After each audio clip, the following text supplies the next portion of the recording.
Ons is mense wat nie agteruitloop nie, maar ons is pelgrims van hoop wat vorentoe leef uit dit wat God nou besig is om betekenisvol te maak in ons lewens.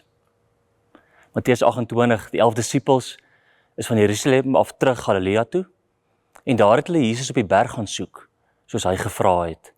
Hulle het hom ook daar gekry en party het nog maar baie onseker gevoel oor alles wat gebeur het en tog het hulle hom geloof en aanbid. Jesus het nader gestaan. As jy na hierdie teks kyk, dan sal jy sien dat hulle hom aanbid het. Hulle onthou wie hy was, maar as hulle so terugkyk, dan sal twyfel, daar's verlies.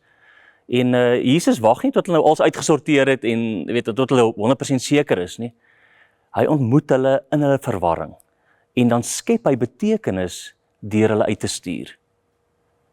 Ek het onlangs by 'n familiebesigheid gesit waar daar gelowiges was en hulle het deur 'n moeilike seisoen gegaan. Persoonlik, besigheidsvlak, dinge het nie uitgewerk soos hulle gehoop het nie. So daar was 'n klomp verlies, teleurstelling, stilte, vrae.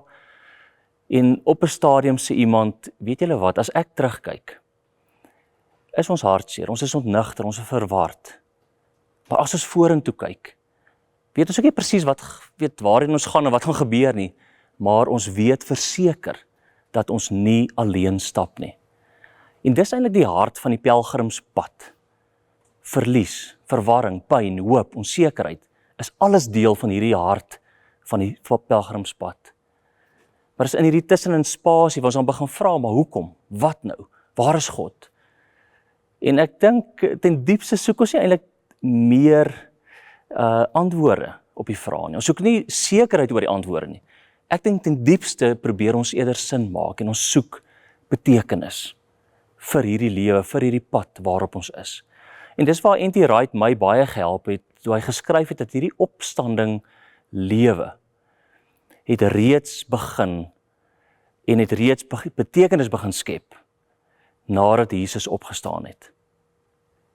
En Bonhoeffer help my ook om hierdie pelgrimspad beter te verstaan, waar hy sê dat 'n nuwe betekenisvolle lewe begin dikwels deur hierdie lyding en hierdie navolging agter Jesus aan. So pelgrims, ons is nie pelgrims omdat ons alles verstaan nie, maar ons is pelgrims omdat ons deel word van God se groter betekenisvolle storie. En ons verlies en verwarring word deur God omskep in betekenis. En ek bedoel, dis hoe Jesus ons help deur sy gees. Hy stap in daai situasie in. Hy in die verwarring, in die verlies, in die vraag. En dan sê hy vir ons, kyk na die verlede, moenie net daai storie tot nou toe raak sien ook die leë graf. En dan help hy ons om vorentoe te kyk en waar hy ons stuur en sê maar gaan, al maak alles nie sin nie, al twyfel jy partykeer, maar gaan uit. En hy leer vir ons dat hierdie wagtye, hierdie onsekerheid is juis ruimtes waar betekenis in ons lewens kan groei. En pelgrims ontdek hierdie betekenis in die verlies, in die verwarring. So die uitnodiging is om hierdie onsekerheid, hierdie verlies, dalk hierdie ontnigtering van jou in die oë te kyk en ruimte te maak vir betekenis om te groei.